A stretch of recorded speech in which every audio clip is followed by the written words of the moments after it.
आज के दिन हम लोग जो मनाते हैं गुड़ी पाड़वा, ऐसा हर एक जगह साउथ में भी है, हर जगह ये त्योहार मनाया जाता है। जो संवत शुरू है और जो शालिवाहन ने भी संवत शुरू करे, वो सब एक ही दिन पड़ते हैं। वो आज के दिन है और सारे देश में उसको माना जाता है। उसी के हिसाब से सब हमारे तिथियां और सब हमारी तारीखें बनाई जाती हैं, खास करके त्योहार। और हम लोग चंद्रमा के कैलेंडर पे चलते हैं और विदेशी लोग जो हैं वो सूर्य के कैलेंडर पे चलते हैं, इसलिए उनकी तारीख कभी बदलती नहीं है। अपने यहाँ हर एक त्योहार हमेशा चंद्र की स्थिति पर होता है और इसलिए हमारे यहाँ की तारीख भी बदलती है और अलग अलग दिन वही त्योहार होता है।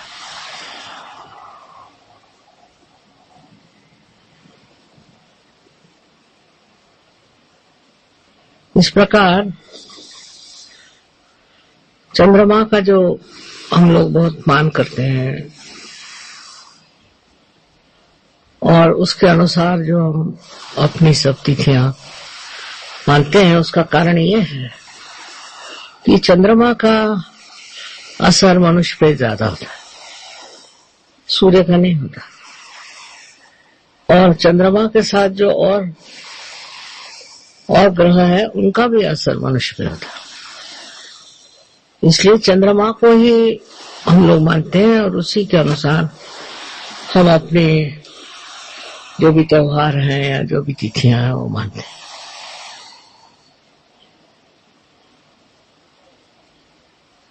एक तारीख ऐसी जरूर है कि जो सूर्य के रूप से होता है, और जब सूर्य दक्षिणायन से उत्तरायण में आता है,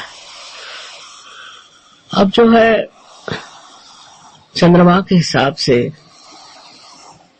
ज्योतिष शास्त्र भी हमारे यहाँ चंद्रमा के ही हिसाब से चलता है। ज्योतिष में भी चंद्रमा की स्थिति देखी जाती है, कहाँ है क्या है, और उसी के अनुसार ज्योतिष शास्त्र बनाया जाता है। और इसीलिए जो पहले हमारा कैलेंडर बनाया गया, जिसको कि हम लोग कहते हैं शालिवाहन शक, वो भी सब चंद्रमा पे ही बना, सारी तिथियां भी चंद्रमा पे बनी। तो जिन लोगों को अपनी तिथि का पता नहीं होगा, वो समझ नहीं पाएंगे कि क्यों अलग अलग तिथि पे ये त्योहार आते हैं। तो जो भी हो, हमें सोचना चाहिए कि चंद्रमा का इतना महत्व हम लोगों ने किया, उसका कारण यह है कि चंद्रमा से जो हमारे ऊपर असर आते हैं उसके बारे में हम सतर्क रहें। चंद्रमा से सबसे बड़ा जो असर यह आता है कि हमारी लेफ्ट साइड उस पर आधारित है, जिसके बारे में बहुत कम लोग जानते हैं।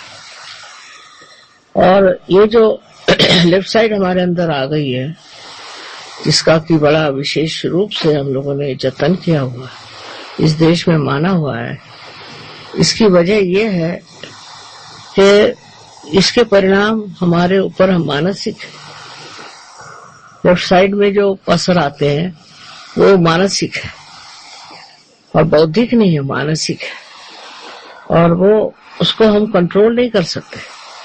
जो मानसिक तकलीफें हैं उसको हम कंट्रोल नहीं कर सकते। चंद्रमा के जो असर है उसको हम कंट्रोल नहीं कर सकते। इसलिए चंद्रमा की वो देखी जाती थी, जैसे अमावस्या चंद्रमा की होगी या पूर्णिमा होगी तो अगर किसी आदमी में मिर्गी की बीमारी हो या इस तरह की मानसिक तकलीफ हो तो बहुत बढ़ जाए। उस वक्त में एकदम दिखाई देगा कि इनको असर आया है पूर्णिमा का, या इन पर असर आया है कि अमावस्या का।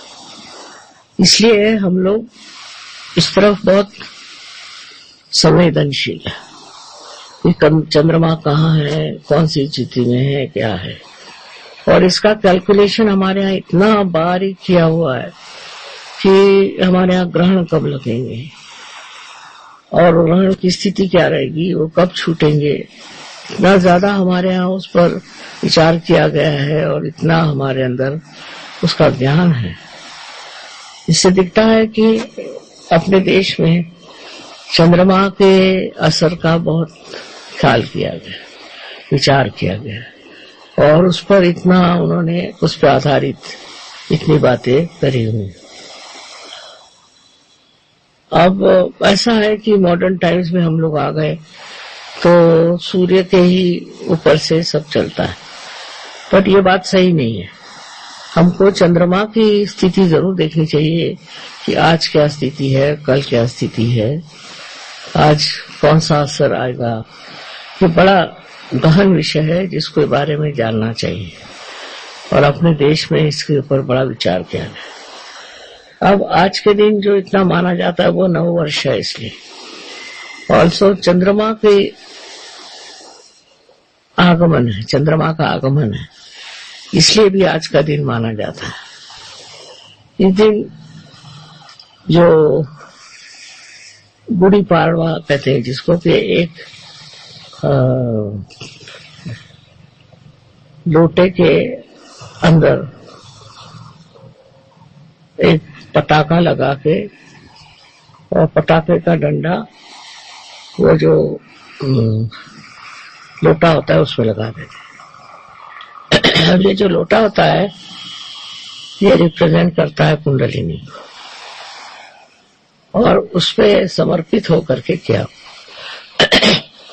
शालीवाहन लोग जो लोग थे वो देवी भक्त थे और कहा जाता था कि ये देवी को शाली देते थे, शाल देते थे।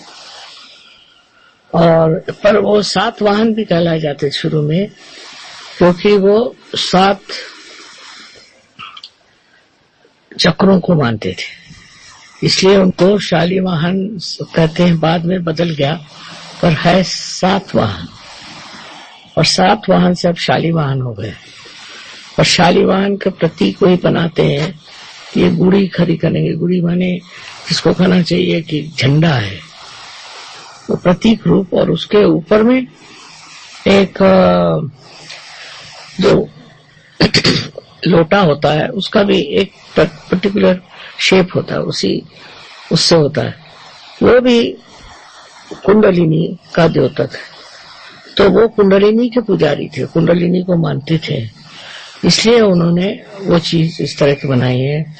और जो मानता है वो ऐसी गुड़ी अपने घर में खड़ी करता है, एक कहना चाहिए ऐसा झंडा लगाता है। तो इसका कारण वही है कि वो लोग चाहते थे कि हम इस दिन कुंडलिनी का स्वागत करते और कुंडलिनी का विशेष रूप से प्रदर्शन करते थे। लोगों को पता ही नहीं कि ऐसा क्यों करते हैं, अब कष्ट आ रहे वही चीज करते रहते हैं, पर पूछना तो चाहिए कि ऐसा क्यों, ये क्या चीज है। तो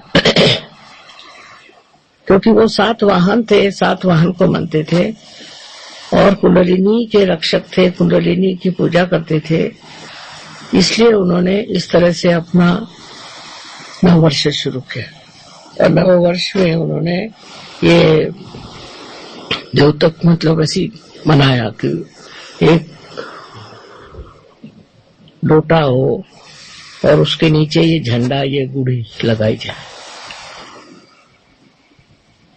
यहाँ इस चीज को इतना मानते नहीं और कोई जानता भी नहीं है, पर संवत्सर भी जो शब्द है यहाँ विक्रम, वो भी आज ही से शुरू हुआ है। हो सकता है दोनों के साल अलग हो, पर दिन यही है। ये भी इसी अमावस्या को मानते हैं और वो भी इसी अमावस्या को मानते हैं। तो इस तरह से ये जो गुड़ी पाड़वा है, मैंने ये जो चीज है, ये सभी दोनों इसमें माना जाता है। अमावस्या नहीं होती, प्रथमा जिसको कहते हैं पहला दिन, वो है आज। इसीलिए आज चंद्रमा वगैरह कुछ नहीं, आकाश में पूरा अंधेरा है। पर हम लोगों को जानना चाहिए कि हमारे देश के अंदर ये क्यों होता है और उसके अंदर इसकी क्या विशेषता है। जब तक हम लोग अपने देश के बारे में नहीं जानेंगे, हमें उसके प्रति आदर, उसके प्रति में प्रेम नहीं हो सकता। बहुत बड़ी बड़ी गहरी चीजें हैं, पर वो गहरी चीजें हम जानते ही नहीं क्या है। अब कह दिया कलिजुग है, ये कलिजुग क्यों है, कैसे आया, इसका क्या मतलब है, ये सब हम लोग जानते नहीं है, सिर्फ सुन सुन के बातें करते हैं। और इसकी बड़ी भारी कहानी है कलिजुग की, परीक्षित राजा के टाइम की। वो कोई जानता ही नहीं, कोई पढ़ता ही नहीं, सब बेकार की चीजें पढ़ते रहते हैं। ज्यादा से ज्यादा कभी हो तो रामायण पढ़ लेंगे, पर इसका जो पीछे में जो संदेश है या इसके पीछे में जो शास्त्र है, उसके बारे में कोई जानता नहीं। तो हम सहयोगियों को चाहिए कि हम जानें हमारे देश की जो सभ्यता है वो कहाँ से आई और किस तरह से हम इस स्थिति में पहुंचे, ये जानना चाहिए। क्योंकि उसको जाने बगैर हमारे अंदर यही परदेसी दिमाग आ जाएगा और उससे अहंकार और ये सब चीजें आ जाएंगी। बेहतर है कि समझ लें कि हमारे अंदर जो ये चीजें हैं वो कहाँ से आई, उसका क्या महत्व है, ये हम क्यों करते हैं। बस यूं ही अपना करते हैं सब लोग, तो हम भी करते हैं, ये बात ठीक नहीं। उसको समझ लेना चाहिए। यही मैं चाहती हूँ कि सब सहयोगी इसको जान ले, समझ ले। अगर हमारे पास टाइम होता तो हम सब लिखते, पर हमारे पास इतना टाइम नहीं है। आप लोग इसको पढ़ सकते हैं और जान सकते। अपने यहाँ सारी किताबें हैं, हिंदुस्तान में हिंदी भाषा में इतनी किताबें हैं, कोई ये किताबें पढ़ता ही नहीं। सारी दिल्ली में ही मिलती है, मैंने तो दिल्ली में ही खरीदी थी। तो इनके बारे में जानना चाहिए। जो पौराणिक है, वैसे कहने को तो पुराण है, लेकिन उसमें बहुत सी कायदे की बातें हैं जो समझ लेने से हम समझ सकते हैं कि भारतवर्ष के नींव में क्या चीज है। हम लोग क्यों हिंदुस्तानी सबसे श्रेष्ठ माने जाते हैं, मतलब सामाजिक रूप से न हो पर सांस्कृतिक रूप से हम लोग बहुत श्रेष्ठ माने जाते हैं। और दूसरा ये कि धर्म में कैसी स्थापना करना चाहिए, धर्म क्या है, बहुत कुछ गहरी बातें लिखी हुई है। सो मैं चाहती हूँ कि आप लोग कुछ इसका अध्ययन करें, पढ़ें, तो एक नई दिशा आप लोगों को मिल सकती है। क्योंकि विदेशी भाषा जो है या विदेशी जो कुछ विज्ञान है वो बहुत ही ज्यादा सुपरफिशियल कहना चाहिए। इसलिए आप लोग कोशिश करें, यहाँ आपके यहाँ सस्ता साहित्य रहे ना। मैंने वहीं से बहुत सी किताबें खरीदी, पर सुंदर है दुकान थी, उसी दुकान से बहुत सी किताबें पढ़ी थी और लाई थी। बहुत सस्ती मिलती है, पैसा नहीं लगता, पर टाइम चाहिए पढ़ने के लिए। अब फालतू चीजों में हम पढ़ते रहते हैं, फालतू सिनेमा देखते रहते हैं, फालतू न्यूज पढ़ते रहते हैं, पर जो हमारा अध्ययन होना चाहिए वो बहुत गहन और ऐसी चीजों पे होना चाहिए जो हमारे पास बहुत सालों से आएगी। आज का दिन बड़ा शुभ है। वैसे मेरी इतनी तबीयत अच्छी नहीं थी, पर मैंने कहा कि अब ऐसे शुभ अवसर पे क्या करें, पूजा में तो जाना ही। अनंत आशीर्वाद है।